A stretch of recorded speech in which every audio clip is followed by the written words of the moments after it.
Hey everybody, tonight's video is called Judgment on Israel and Judah.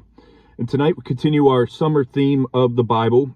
That the theme is called Adult VBS, because throughout the summer we see churches everywhere have a VBS program for children. And for us adults, we don't get a adult VBS. But I think going through this section of the Bible throughout the summer, I'm like, well, I'm going to call it that. But we're going to be in a 2-week study here through the book of Micah next. And this is our 7th book out of the 12 books. So we are over the hill. We're starting to decline down the hill as we get closer to the end of summer. So this book was written around 735 to 700 BC for you nerds like me that like to know the time frame. And who is the author? We're going to read verse 1 of Micah 1:1.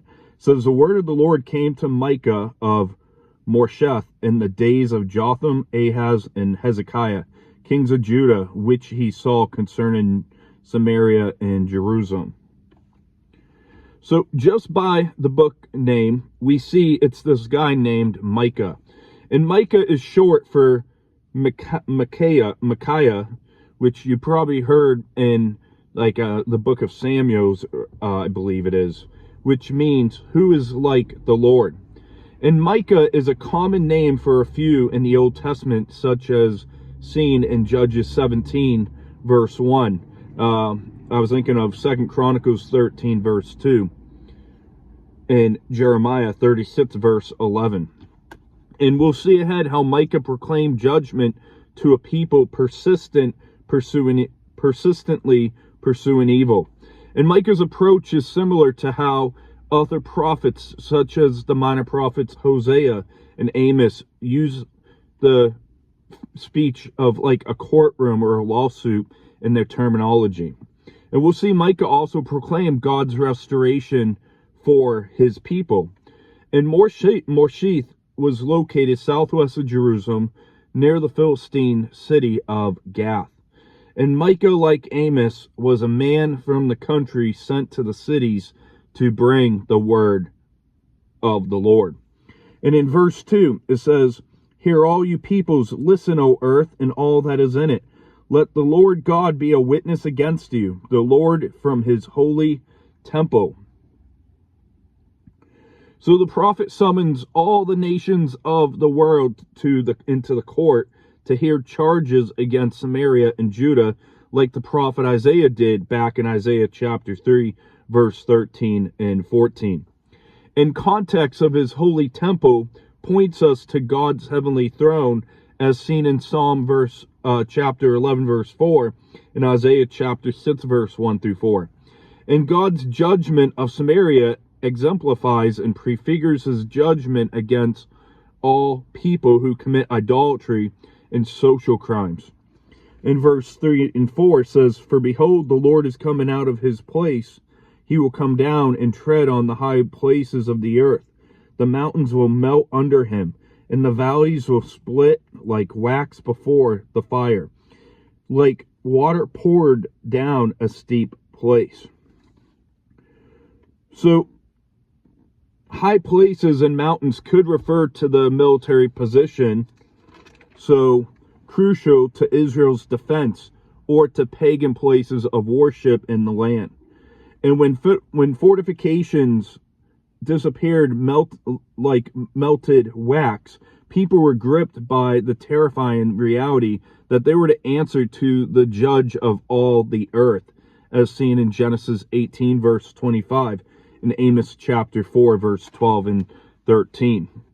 And this was a warning of divine judgment by one who sits on the ultimate high place.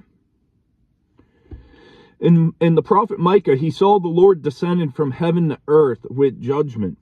In verse 5 says, for all this is for the transgression of Jacob and for the sins of the house of Israel. What is the transgression of Jacob? Is it not Samaria? And what are the high places of Judah? Are they not Jerusalem? So Samaria and Jerusalem were the two capitals of Israel and Judah. And representative of their respective nations, Jacob and Israel often occur together in Micah, referring to the entire covenant people as the result of the sins of the people. In verse 6 and 7, therefore I will make Samaria a heap of ruins in the field, places for planting a vineyard. I will pour down her stones into the valley, and I will uncover her foundations. All her carved images shall be beaten to pieces, and all her pay as a harlot shall be burned with the fire.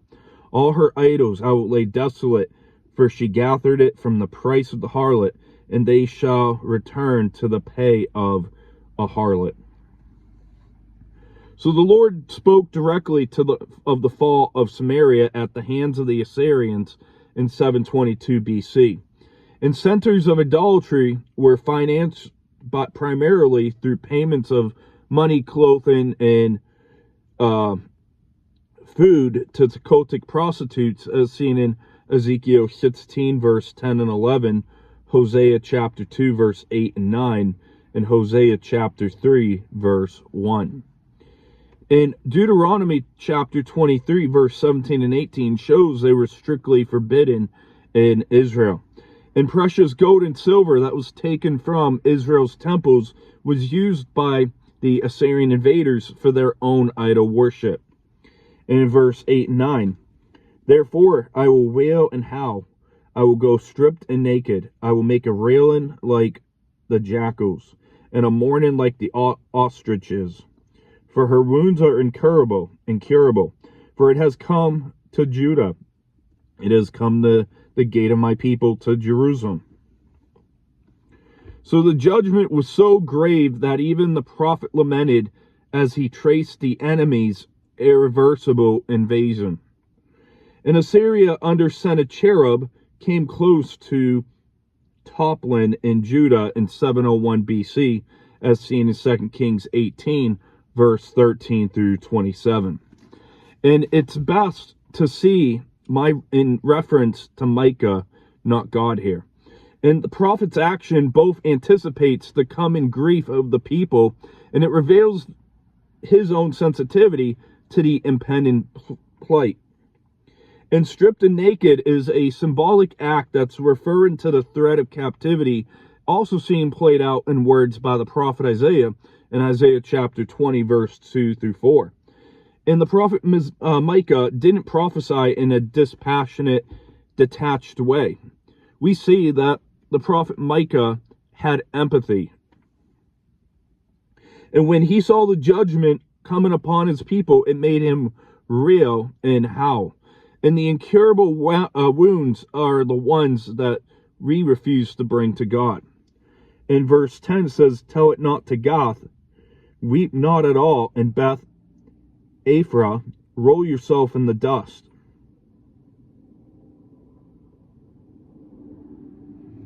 So from here through verse 15, 11 towns west of Jerusalem are mentioned, some with a play of words on words.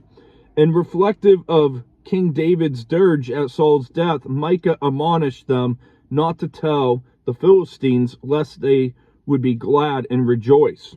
And that's seen from 1 Samuel chapter 1, verse 20. And Micah, because of the location of his upbringing, knew how they would react. And roll yourself in the dust is a vivid expression of grief over a humiliating defeat, incorporating a play on the name of Beth Aphrah, aka also known as the House of Dust, and was a place of an unknown location. And as mentioned, it hurt Micah to think that the Philistines would rejoice at the pain of God's people. So we see the empathy of the prophet Micah. In verse 11 it says, pass by in naked shame, you inhabitant of Shapher. The inhabitant of Zanen does not go out. Beth Ezo mourns. Its place to stand is taken away from you. So Zanen doesn't go out where inhabitants in danger fare, and wouldn't go out to console their neighbors who had been overrun. And Shapher was an unknown location that sounded like beautiful in Hebrew, but they would not be beautiful, as Micah warned its citizens, to prepare for judgment. And Zanan's Hebrew word sounded like the meaning for exit or go out. And this town would cover behind its wall and not come out to the battle. And Beth Ezo in Hebrew meant nearby city, and they would withhold its protection from Judah because it had been annexed by a conqueror. And verse 12 says, for the inhabitant of Marath pined for good, but disaster came down from the Lord to the gate of Jerusalem. So this points to the Lord as the source of judgment.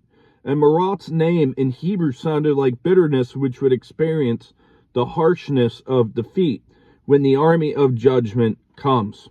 Verse 13, O inhabitant of Lachish, harness the chariot to the swift steeds. She was the beginning of sin to the daughter of Zion, for the transgressions of Israel were found in you. So Lachish is located southwest of Jerusalem and was a key military fortress whose sin was dependent on military might. And the beginning of sin isn't fully clarified, but theologians, some of them at least, speaks of the import of Egyptian horses for the use of war, is seen in Deuteronomy 17:16 and 1 Kings chapter 10, verse 28-29, inducing Israel to rely on her military strength rather than the Lord. And daughter of Zion, we see, is used again in verse 13. And as mentioned before, it's a personification for Jerusalem. In verse 14 says, therefore you shall give presents to Moresheth Gath. The houses of Achzib shall be a lie to the kings of Israel. So as parting gifts were given to the brides, as seen in 1 Kings chapter 9, verse 16, this was a symbol of the departure of Moresheth Gath into captivity. And Moresheth, Hebrew term, represents betrothed. And this city would be passed from Judah to the invading army as a daughter from her father to her husband's house. And Achzib closely resembles the Hebrew term deceitful. And the town of Achzib was 9 miles east of Gath, who would disappoint the king of Judah. In verse 15 it says, I will yet bring in here to you, O inhabitant of Mareshah. The glory of Israel shall come to Adullam. So the people of Israel were to flee to the caves as David did to the cave of Adullam in 2 Samuel 23, verse 13. And the glory of Israel reminds us of the prophet Hosea in Hosea chapter 9, verse 11 through 13. And Moreshah is like the Hebrew term for possessor or heir. And the invading army would soon possess the city. And the conqueror, once again, as mentioned throughout the video, is speaking of Assyria. And Mareshah was in the foothills south of Jerusalem, 5 miles north of Lachish. In verse number 16, make yourself bald and cut off your hair because of your precious children. Enlarge your baldness like an eagle, for they shall go from you into captivity. So priests were forbidden to make themselves bald, as seen in Leviticus 21, verse 5, nor were the people imitate the heathen practice of doing so, as seen in Deuteronomy 14, verse 1. But here it would be acceptable as a deep mourning, as a sign of deep mourning, as seen in Ezra chapter 9, verse 3, Job chapter 1, verse 20, Isaiah 22, verse 12, and Ezekiel 7:18. So to wrap up, a quick wrap up here to the kickoff of Micah, and we see the introduction of the prophecy of Micah for the coming judgment on Israel.